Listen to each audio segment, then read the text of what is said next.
3, go! Good morning, viewers. I'm Raymond Timonsi, and I'm John Joseph Isingway.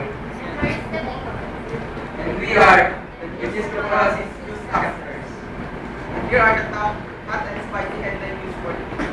Markets using house wild animal stock. Two groups sticks up to base.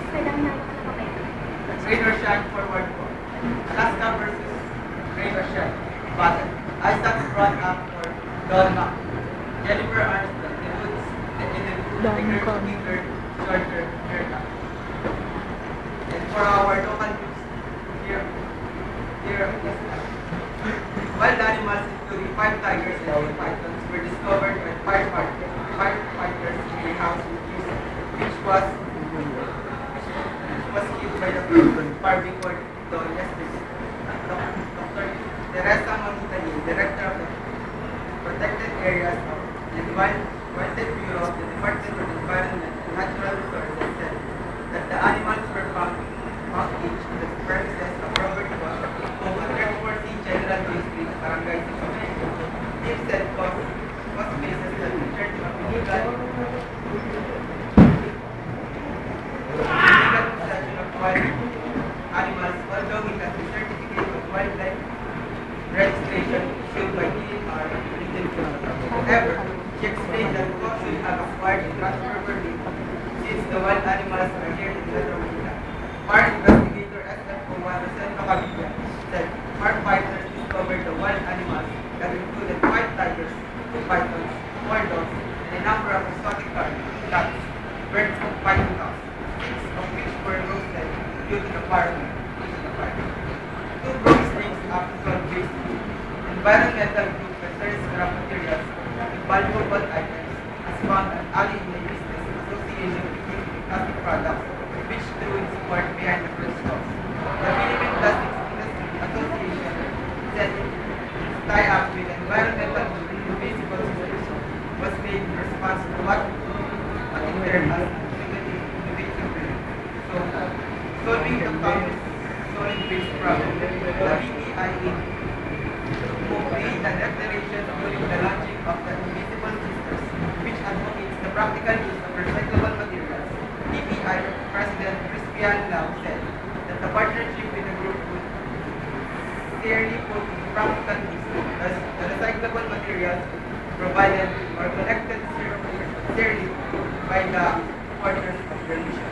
The Invisible Sisters, founded in 2008 by American artist Ann Visser, used stress technique of shading paper, uses plastic bags as one of the components of their products. And for our sports news, here is Mr. John Joseph Silva. Thank you, Raymond. Here are the hottest spicy sports. Radar Shine Forward Douglas Creeper Center gets a facial massage from Meralco. Anthony Danbridge right as the last of Fingers reinforcement Jason Redux controls the ball in Sunday nights. PBA Commissioners Cup game of Cuneta Asperdo. The pointers 101 to 92. Alaska's LD Williams third from left and Sonny does left. Hold back Barangay Ginebras in time from it and second from left and Rica Villanueva last Sunday. LA Tenorias closing second 3-pointer with the Aces still 95 to 94.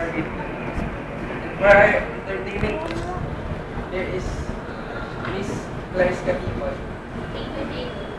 I set the front after or done after. While some consumption is still on cloud nine after including front up for days, another 15 items geared up for front ups for one of the musical idols. Don Ramos. There has been an age for Don Ramos, a Star Night Manila concert at the Araneta Museum on March 18. The self-confessed faculty fans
she had umbrellas